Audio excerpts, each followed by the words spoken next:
Alright, I just got back from seeing the new Spider-Man movie, Spider-Man Into the Spider-Verse, the newest film from Sony Pictures Animation. And you already know I'm not a big fan of Sony Animation because you already know what they gave us last year. Ooh. Oh, still the worst movie I've ever seen in my life.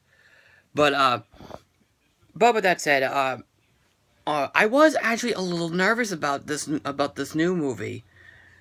Oh, I mean, I knew Hotel Transylvania 3 was going to be great, but I wasn't expecting this one to be just as good as those movies, because, I'm not gonna lie, not only is Spider-Man Into the Spider-Verse the best of the Sony animated films I've seen so far, since the Hotel Transylvania films, it's probably the best animated comic book movie I've ever seen, and this one's probably my other this one I'm probably putting Infinity War as in the number 2 spot as a tie with Incredibles 2, and I'm placing this film as a tie with Ralph Breaks the Internet. And I this movie was the best Spider-Man movie I've ever seen since Spider-Man Homecoming. Oh, I mean, I'm not kidding when I say this. This film was absolutely brilliant. So it is basically another origin story of the Spider-Man franchise. But this time it's with our new character Miles Morales, played by Shamik Moore. Shamik Moore. I'm just trying to pronounce his name right. But he is in middle school, but he went to a better middle school to like live there for a while. Like, it's like how you go into college and stuff. So he doesn't get along that great with his father, Jeffrey Davis, who was a cop in New York City. But after school, he visits his uncle Aaron Davis, they basically hang out more, and they basically like hang out and stuff. But then he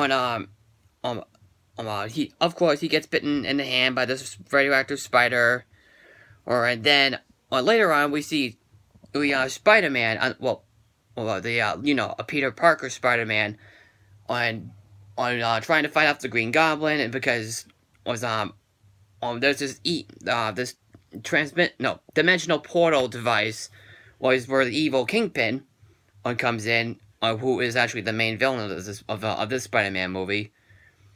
And something goes up awry, and then the other Spider-Man characters come in. So we do see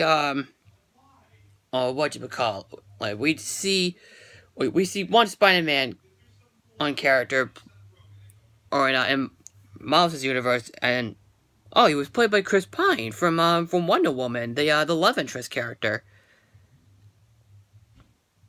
That's actually pretty cool.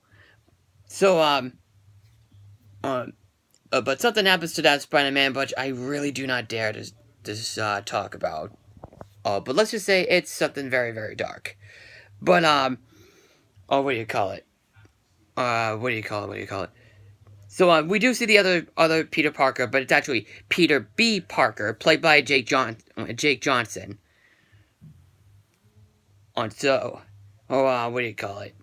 He is actually trying to teach him how to be Spider-Man, and then first they don't get along, and then later on they do get along, and then we do come across the other Spider-Man characters, from other dimensions, like Gwen Stacy as basically Spider-Woman, played by Haley Steinfeld, who is actually going to be playing as the main character in Bumblebee, the new film from director Travis Knight. What do you call it? We get another an anime version of Spider-Girl, called Penny Parker, Spider-Man Noir, played by Nicolas Cage, honestly, which is awesome, and Peter Porker. So they go to we'll actually talk about that one in a minute. So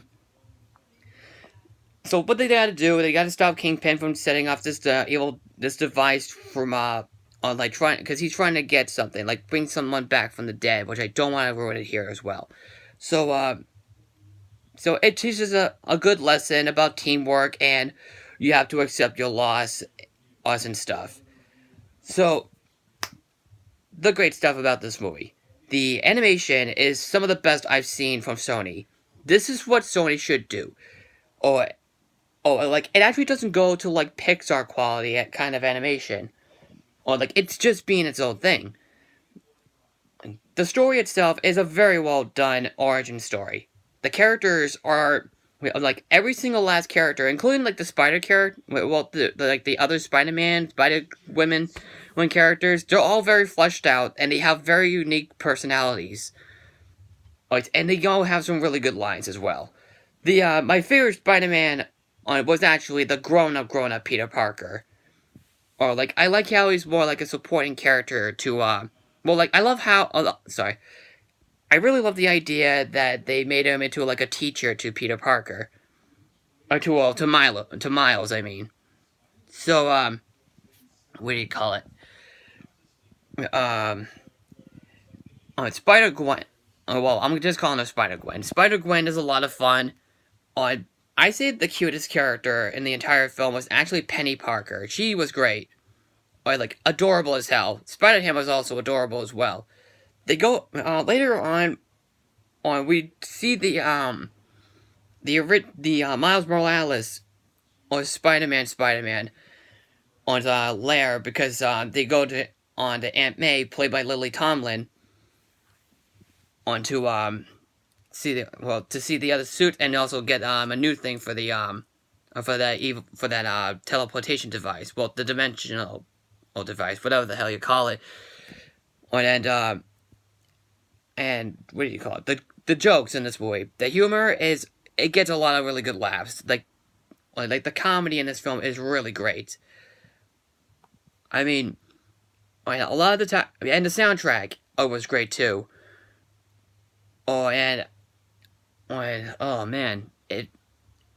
plus I will admit, there are some death scenes in this movie, which I don't want to give away, but a lot of them, especially the one I felt like was incredibly sad. Just to let you know, and it does get you pretty teary-eyed. So, what do you call it? So, like I said, the animation style, that's absolutely the best thing about this film. I love how it's kind of like stop-motion, like, animation. And I also love how, they try to put some, like, they try to, like, add in, like, 2D mixed with 3D. Or you, like, almost, like, particularly on Spider-Ham and Penny Parker. Or, like, it's kind of like a technique that you saw in that Disney short that came out before Wreck-It Ralph, Paperman. And the way they did it was done very cleverly. So, the voice acting was really freaking good. Every last voice acting in this entire film was brilliant. And then, of course, the best voice in the movie was the grown-up Peter Parker. So, I don't know what else to say about this film. I mean, and of course, there is a Stanley cameo in this movie, which my brother and I were like, oh man.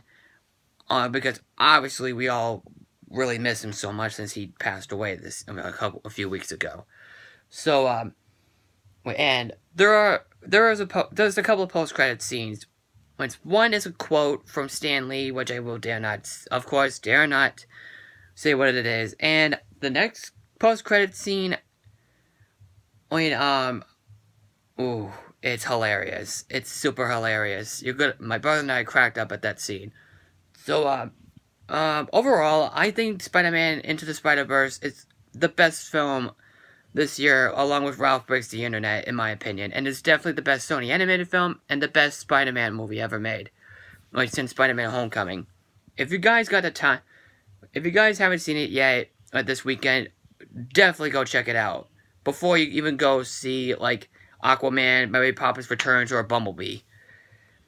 So, those are my thoughts. I was truly shocked how fantastic this movie was, because we got the worst movie ever made, like the Emoji Movie, to actually maybe one of the best movies I've seen. Maybe.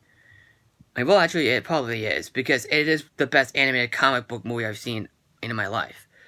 But my real favorite comic book movie in general is Infinity War. So, yeah, that's pretty much it.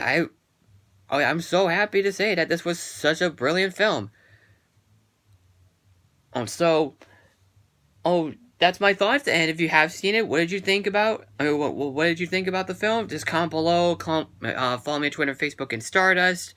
And click like in the video. Don't forget to subscribe and share the video. And I'm the Bostonian Critic, and I am signing out. Good night.